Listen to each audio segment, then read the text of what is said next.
Hey guys, welcome to the Professional Development Podcast. Today is Wednesday, March 17th. St. Patrick's Day. St. Patrick's Day. No. Oh, Look at the one Irish. of us is wearing green. Yeah. One person. I'm gonna person's pinch you wearing guys. Today's episode 30. We're titling this one, Minimum Skill Set Equals Minimum Wage. So we'll get into some quotes and some influencers' takes on minimum wage.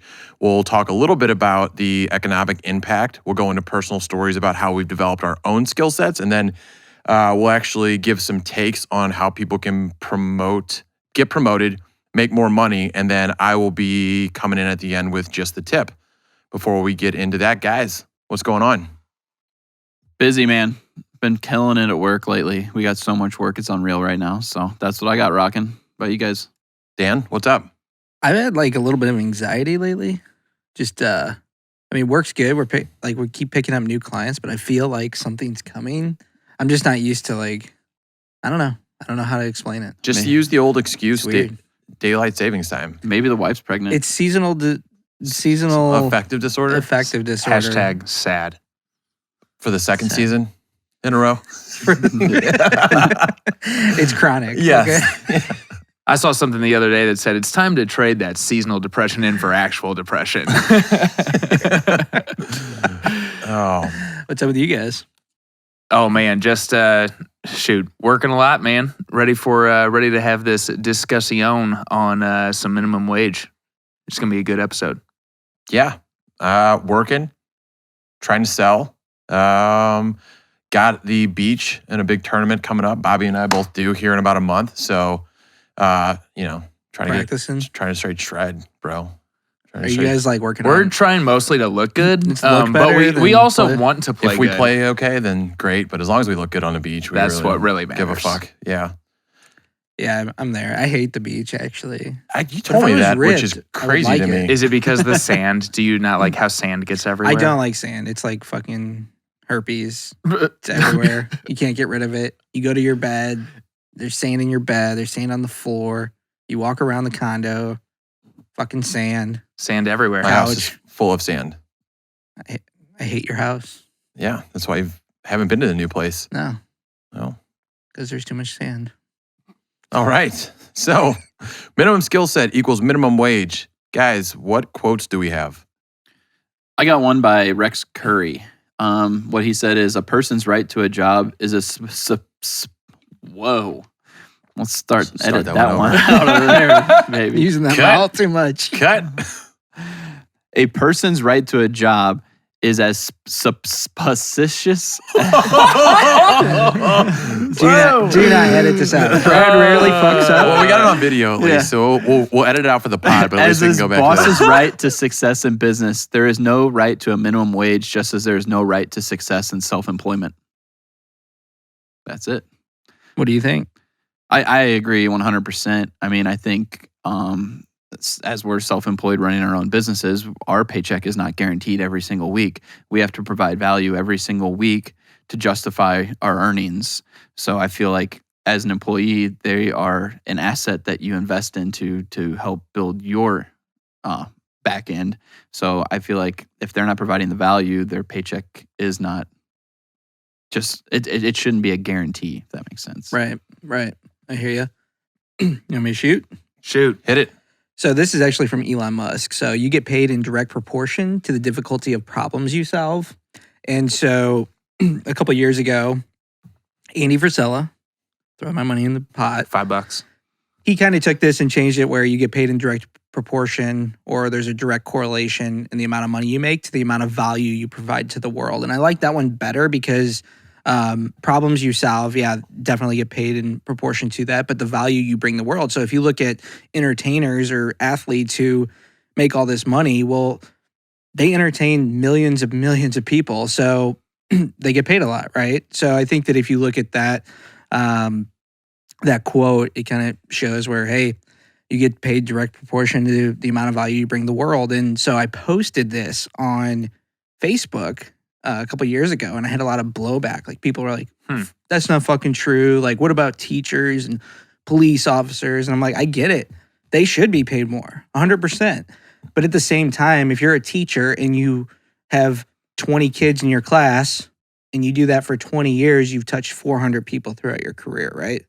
But if you're a teacher and you start a software company and all of a sudden you've supported millions of students, you probably make a fuck ton more than a teacher that supported 400 people in their career. So trying to put that in perspective, I do think that police officers and first responders should make more money, for the record, but just throwing that out there. Yep. Oh, fun fact based off that. So, humble brag, I was in Chipotle the other day and I bought there was like a police officer right behind me. And I just told the lady, I was like, hey, grab his, by the way. So yeah, I give back. I'm that guy. Nice. But you bragged about it, so now it's no longer Right. no karma Matt points. also Right. has a warrant. But this and he was is- like, please don't run my plates. But this is, yeah, I was really hoping he'd see that. No, but I didn't say anything. But what I found out, and everybody should know, is that if you could do that at Chipotle, they actually gave me like a police officer discount to pay for his. Oh, So I got cool, then. 40% off my meal. So I paid like $3 extra to Basically buy get one, this get guy one. lunch. Yeah. Yes. Yeah, no big Nice. deal. That's cool. Yeah. Good So, on you, Chipotle. That is Not a fun fact. sponsor. Not Yet. Not yet. I'll go. So this is a quote I found. I had to sadly look this guy up. His name's Narendra Modi. He's the Prime Minister of India. But he said, the more we give importance to skill development, the more competent will be our youth. So I think, and we'll talk about this a little bit, there's definitely like a sense of entitlement to people wanting to make money. I think the mindset should shift early on in age to develop your skill set first and understanding that the money will follow after you prove that you're worth something. Love it. Last one here for me. I got Gary V quote here. Without hustle, talent will only carry you so far. So pretty much in line with what you guys have as well. It doesn't matter how talented you are. You have to work hard to get whatever it is that you want, whether you want to go work at McDonald's or you want to go start your own company. So you got to work hard at it. Yeah, and he actually put something out this week where it was like, you want to make more money? Go work harder. If you want to go on vacation, work less and go on vacation more. Whatever you put your time into, it's going to have that cause and effect of like, work hard, make more money, do this, get more of that. So I thought that was cool. Yep. Good quotes. Let's get into it, guys. What are your thoughts on minimum wage just in general? Any topics going on in the world right now? Well, I mean, obviously, the reason we're having this conversation is they're talking about doing a federal mandate to raise minimum wage to $15 an hour. At the current moment, it's $7.25. So we'd be almost doubling the More than minimum. doubling. Yeah, more than doubling the minimum wage. And I think something that a lot of people overlook when they say there's a federal mandate happening is that states have their own mandate in place already, which are over half of them are higher than the federal mandate to begin with. So I think that's something that's kind of left out a lot, that's not explained. And I think the reason it's like that is because there's places like New York, California, Cost of Washington living. State. Yeah, Their right. cost of living is a lot higher. So like New York's state mandate's $15. So they're not doing anything to the state of New York other than actually putting their state probably in a worse position as far as poverty goes, because now with inflation, with the cost of goods is going to go up across the country. Now, those people who they didn't get a raise in New York at all, or a place like Arkansas or Oklahoma or even Missouri, if we raise it to $15 here, we're nearly doubling it. So now our cost of living in Missouri is the fourth lowest in the entire country, believe it or not. So we would be jumping up a pretty large scale here, but then at the same time, I don't believe that employees are going to hire less people. I think that's a stigma that a lot of people think will happen. I don't think that's going to happen at all. But I think that cost is going to get passed back to the consumer.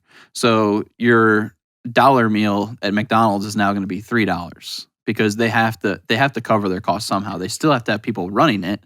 And at the same time, robots are going to end up taking a lot of employees' jobs is what could happen. Right. And to that, so I think that because of automation and like, for example, right now, my recruiting, I'm working on building a bot. Like we have What kind of bot? it basically does all the front end sourcing, like the very admin heavy sourcing stuff. And so that takes time away from it takes the very low level mundane work away from the recruiters and from myself and from everybody so they can focus on higher level stuff. But we can take on more work with that in place if it works. and have the same amount of people. So I will hire less people, even though I'm taking on more work down the road potentially. So I actually think that there will be less hiring as you do more and more automation because you're going to have robots. Like I sent you guys, or I don't know if I sent all you guys this, but there's a bar in Vegas where it's a fucking robot. So you go up, you type in the screen to the drink you want, and this robot grabs a glass from the ceiling, comes down, grabs the alcohol, pours exactly, or actually it goes up to the ceiling and gets the alcohol, the exact amount of alcohol that's supposed to be in there. So that's actually better quality control for bars. And then it'll shake it, it'll do whatever it needs to do, and it'll just serve you your drink. And no human, there's 0 humans running that bar. Right. Yeah. So I honestly, like, in terms of like economic and political, I guess just no, like I'm just very uneducated when it comes to that. So I will say this, like if there's for the reason minimum wage is in place, I did read the Economic Policy Institute said that it's essentially down 17% since 2009 for what it should be. So if there's a minimum wage, if we're looking at that going from what Missouri is from $8.60 to $10 an hour, I could see myself getting on board with that, but we're talking about $15 an hour. I mean, I looked up the Bureau of Labor Statistics. It says a paramedic salary is $35,000, which is essentially $17 an hour. Not to mention they have to pay probably about $10,000 to $13,000 just to get through school. So if we're talking about someone that's saving lives versus and has to be trained and certified on how to do that versus somebody that's cleaning houses or flipping burgers, again, not taking away from whatever profession, but why would anybody go to school to make $2 an hour more for something that is blatantly, obviously more important to society? Right. Well, so I think that begs the question of why is it in place, right? So you kind of answered that. And who is minimum wage for? I think that's a good starting point is there's a minimum wage. Who is it for? So I can jump in. I think it's for people with minimum skill sets. And when you look at who has the minimum skill set, it's your 16-year-old that goes to high school and he or she works, part-time job, 20 hours a week, flipping burgers at McDonald's or doing some of this grunt work, basically, that you could call it. And so that's a minimum skill set job. That's where you start. A minimum is where you start. And so from that, you should grow, right? Because that's the minimum. You have the minimum skill set. You get the minimum wage. As you grow, so should your income. And so I find it interesting that people can get stuck in that. But who do you guys think the minimum wage is for? Who does it serve? Does it serve society, I guess, so that everybody's above a certain earning line? There's a living wage and there's a poverty line. So I'm just curious what you guys think of who that's for. Is it to protect people or is it for people with minimum skill sets? Well, I don't know. I mean, I say to go off of your quote, right? You're paid in correlation to the value that you provide.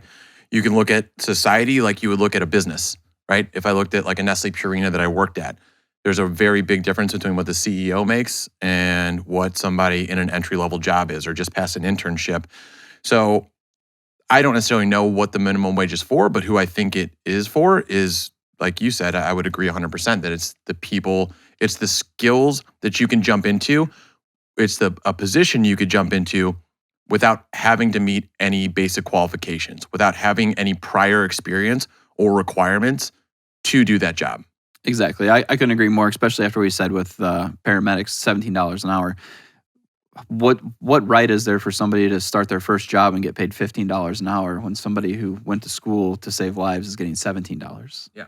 And I think then that begs the question of, then we'll just, push that down the line where these paramedics will get paid more. Well, all you're doing then is you're just moving the needle to a new spot and everybody is still in a relative position. It doesn't change anything other than change your baseline. That's it. I think it's a participation trophy kind of like mindset, especially now where you have these kids, and obviously the minimum wage workers are not just 16-year-olds that are coming in for a job. And actually, I listened to a podcast earlier this week, and they mentioned that 50% are those 16 and less year olds, and then the other half of them are people that are 35 years plus, and majority of them are either women or minorities of some sort. And you're going to have these kids that are going into these jobs just expecting $15 an hour. I mean, it's the same kids now who just expect instant gratification, whether that be a response back to a text or something like that. So we're really teaching the future generations to just expect all of these things without actually earning it. And I'm sure all of us that are in this room right now, and probably a lot of people who are listening, started off their first job making somewhere. I mean, my first job, $8 an hour. That's where I started off. I was pumped I today. don't even know what I got at the old grocery store. Well, you were union. No, I didn't get in the union. I wasn't there long enough. Oh, really? Yeah. Otherwise, I wouldn't have got fired. Yeah. Oh. I think these are good points. And like you were saying, Dan, it's not just people that are 16, 17, like getting their first job. But that being said, for those that are a little bit more developed in their quote unquote career that are still in a minimum wage job, what would your suggestions be to people like this in how to get ahead in a world where, you know, they've been making? I mean, if they're making minimum wage now, there's a good chance that they've been making minimum wage their entire career. Yeah, I mean, that's just kind of my beef, right? Is like, if you, this is very insensitive, I guess you could say, but when you're pushing on like, hey, I want my minimum wage to be, up to $15 an hour, so I'm fighting for that, and let's say you're 35 years old and you're working minimum wage job, well, you have the same opportunity as everybody else. Like you should have put in the last 10 years, 15 years, like building up a skill set to get more than minimum wage. And to me, it's a decision. You chose not to do that. You chose to stay in the minimum wage, not develop your skills, keep minimum skills. And so now you're fighting because you just want a raise without having to develop any more skills. So that's my thought on it. Like but what can they do? I got some stuff I can throw in. Yeah, go ahead. So some stuff that I have for things that people can do is to think of yourself as self-employed, that no one owes you a paycheck, which relates back to my quote. Ask your employer what he would like to see fixed in the future, like a year out. Like, hey, what problem do you have that you would like to see resolved in a year? That, okay, I'm going to take that, I'm going to do that. And then you provided a value through that or a skill set or whatever it may be that they didn't have before. A couple other things are, what are the rules for success in your position? What do you have to do to be considered a successful person at that job? Did you check all the boxes? Did you do what you were hired to do? Document what you do and how you've made them money with a task that you've created. So something that you've done that's maybe saved an hour, 2 hours, 10 hours a week of your time that's went to the company, you show them that and say, hey, look at the value I've brought you. I've saved you 10 hours worth of work that I've done other stuff. And I feel like, I deserve a raise. And your employer is going to say, yeah. Like You're they're right. instantly going to say you're right. And then another thing is I think there should be clear communication with your boss or your employer or whoever it may be. If you're feeling like you're being underpaid, you just go and you talk to him about it. And then he's probably going to tell you, he or she is going to say, well, this is why, and here's the things you can do. But if you don't say anything, obviously it's never going to change. Yeah. And if you say something and they tell you this is what you got to do, and then you don't go do it, then don't expect a raise or an increase or anything like that. And I want to add one thing before you jump in, Matt. You also figure out how you can be more valuable. Maybe not create more value, but how can you be more valuable to that employer or to your clients if you're a business owner or whatever it might be, where, hey, right now I flip burgers, but then I'm going to start cleaning bathrooms, and then I'm going to learn the POS system and check customers out. And then all of a sudden, every piece of the business, and you're way more valuable than Bob next to you who only knows how to flip burgers. And so if cuts ever have to happen, or they're looking at who we're going to promote, or we're looking at who we're giving increases to, who do you think they're going to give the increase to? The person that's more valuable to the company or the person who's less valuable? They're not going to give it to everybody. Yeah. And they shouldn't. No, absolutely. And I've got a couple of things on how, but to go back to a little bit of like why people are in that, I think you can listen to our podcast on law of averages, right? You're the average of the 5 people you associate yourself most with. So in the book Think and Grow Rich, there was a famous criminologist that performed a study. Basically, the gist of it is he found out when people initially came in contact with crime, they were adamantly against it. If they remained in contact, they were tolerant of it. If they were around it long enough, they ended up embracing it and finally becoming influenced by it and most likely committing some sort of crime. Same thing with, the minimum wage thing. If you're around people that think that all you can do is make minimum wage or not growing themselves or not trying to develop themselves into a person of value that can make more than minimum wage, you're going to be stuck there. So with that being said, even if you are surrounded by majority of people that are at that level, one thing you could do is find someone that's killing it at their job. Find someone that got promoted, whether it's house cleaning, whether it's fast food, whether it's, serving, bartending, whatever it might be. Find somebody that moved their way up and figure out what they did so you don't have to recreate the wheel. Also, something super simple, ask how. Like, go to your manager and say, how do I become promoted? What are the things that I can do over the course of the next 3, 6, 9, 12 months to where I can get promoted? Write them down. That's your goal. Hit those things. Like, become that person of value. So the last thing I had was YouTube.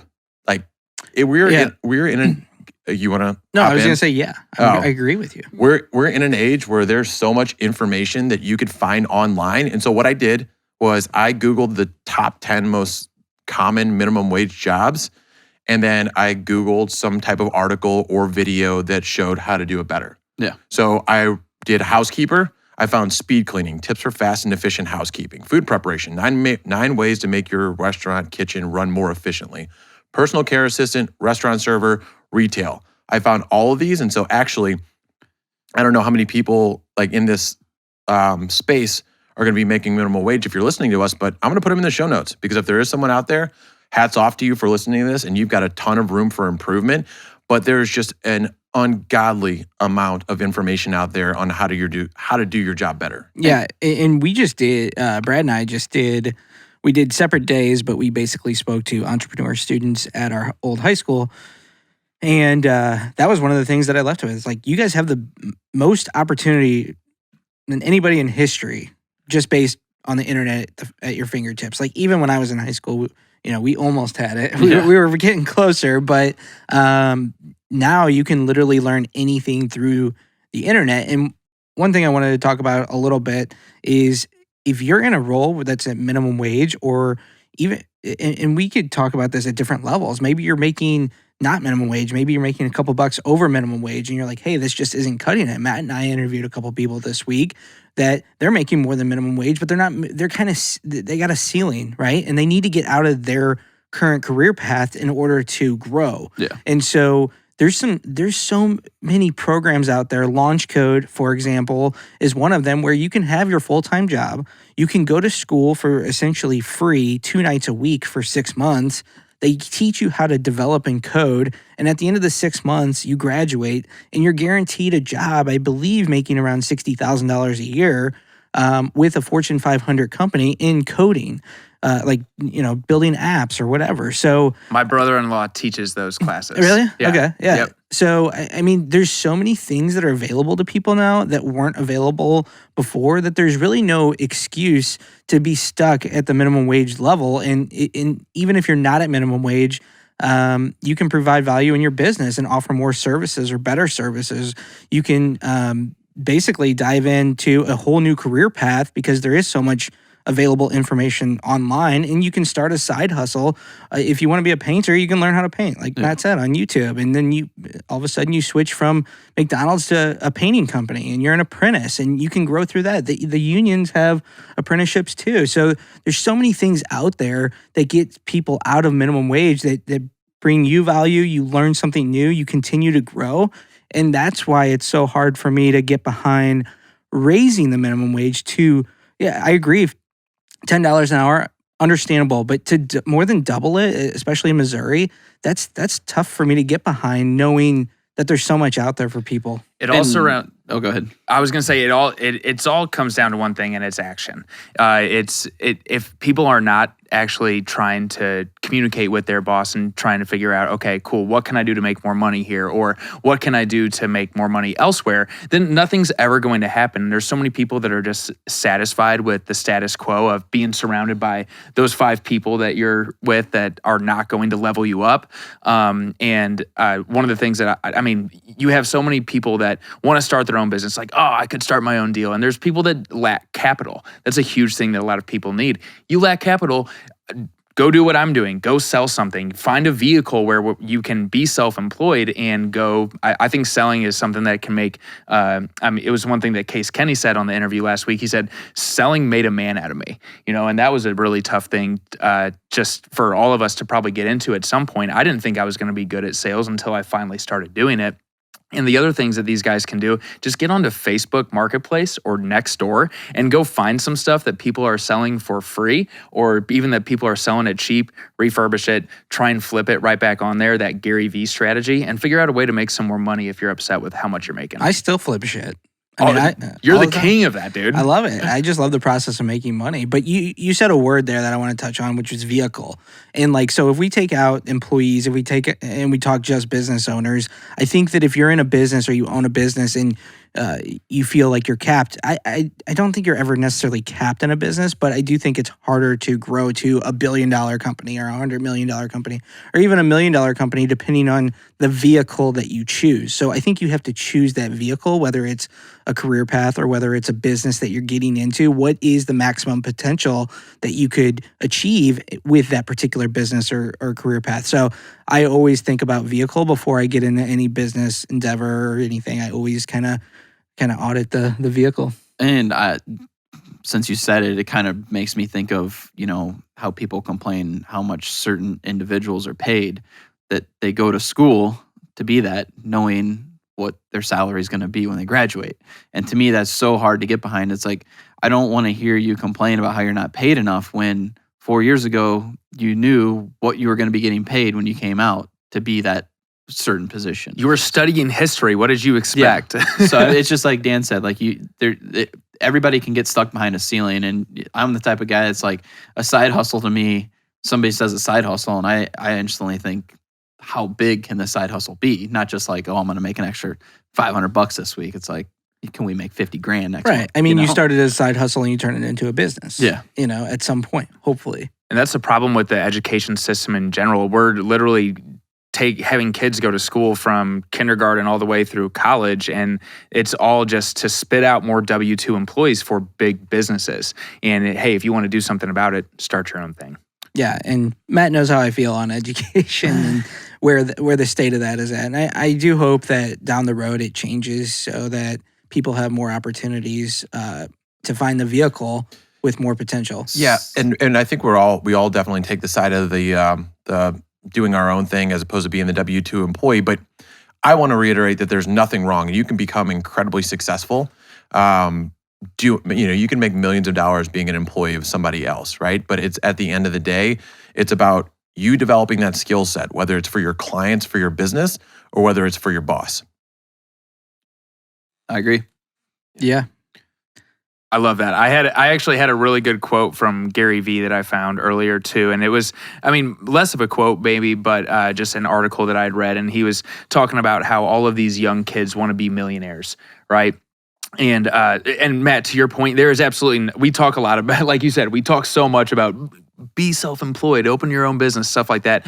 Be entrepreneurial. That's it. Like, you can be creative in a W-2 position where you're bringing more value to that company, and you can, like you said, make millions of dollars working at these places. And the problem with a lot of kids nowadays, or even because anyone listening to this, whether you're 18 years old or you're 60, you have an opportunity to start something. There is nothing stopping you from doing that except for yourself. And Gary Vee said, what if we had the mindset of these kids who are going to work wanting to make $1 million? What if instead they said, how about 70,000 versus minimum wage? Because you look at minimum wage, if they raise it to $15 an hour, is $31,200 a year. Right? Not a lot. After taxes, you're looking at what, 24, 23 net. And instead, if you change your mindset to, I want to make 70,000 is a whole lot easier to turn into 100, turn into 250, turn into $500,000, turn into $1 million. And less people are thinking, not that it's a bad thing to think that big early on, but they need to focus on, hey, how can I make $70,000 first and really enjoy what you're doing so you can figure out, hey, how can I turn this into something bigger? Yeah, and to your point, like, I don't think anybody should expect it. I've had so many people from my past who have graduated college and then they come to me and they're like, hey, I want a job and I want to make $60,000, $70,000. They just graduated college, and I'll look at them and I tell them, hey, for the particular degree that you have, you're not going to find it, or maybe you'll find it. You might find it. There's a 1% chance that you'll find it. I'm not going to say it's not out there, but the reality is you're probably between 35 and 45K is what you're looking at for your marketing degree, because 8,000 other motherfuckers just graduated with a marketing degree the same time you did, and they're all looking for jobs too. And so I think that you have to learn to eat shit for a couple years. Basically, and kind of grind, build up your skill set, build up your value, and then you can go ask for more money. But to expect it, I think is a fool. Only a fool would expect to get paid $70,000. I think. Eat dirt so you can live in the clouds. The biggest fear I have with raising the minimum wage is the inflation that it's going to cause, especially with the amount of money that we've thrown into the system in the last year. I mean, our dollar is going to just tank. Peso. Yeah, I mean, everything's going to cost so much more that all this seems great. Like, oh, look, I got $1,400, which I don't get, but other people are. Sick brag. But what I'm trying to say is, it's just like it's not gonna push those people any farther forward. There's a reason they were in that position. You can give them $15, they're still gonna find a way to just absolutely blow that. Well, I don't know who said it or where I saw it, but I agreed with it, and it's not necessarily 100% true, but I agree with the principle of it. Is, let's say you took all the money in the United States and we divided it up equally among every citizen. There's still going to be a bell curve there. There's still going to be people that spend it all, and they're going to be down at the bottom, and then you're going to have the general population that have kept some, maybe spent some, and then you're going to have the 1%ers on the top who have turned that money into more money. And I think the bell curve is a real model that you can look at with that. So yeah, no, I agree. It's not our place to I don't mind. Okay, $1,400, that's cool. But then when you talk about a bunch of other things going on with all this free money, yeah, our dollars are going to be worth less at some point, and inflation's going to kill us. Well, I agree with you because I don't know enough about inflation and what it would do to our dollar, but I have heard some things on that. What I do know is I do believe there obviously should be a minimum wage. That's my personal opinion, because I feel like there are employers that could take advantage of employees. Absolutely. But to go off Dan's point, there's a reason that majority of people that end up winning the lottery come out broke. 100%. And it's because if you weren't managing your money right, and not to say I always did that, but if you weren't managing your money right, then $1 million, $10 million isn't going to get you to manage your money right. It all comes down to what you can do with your money. Again, managing that, and then realizing okay, if I want to make more, going back to all of our points, just developing yourself, right? Developing your skill set to where you are a value to your employer, it's to the point where they want to give you more money.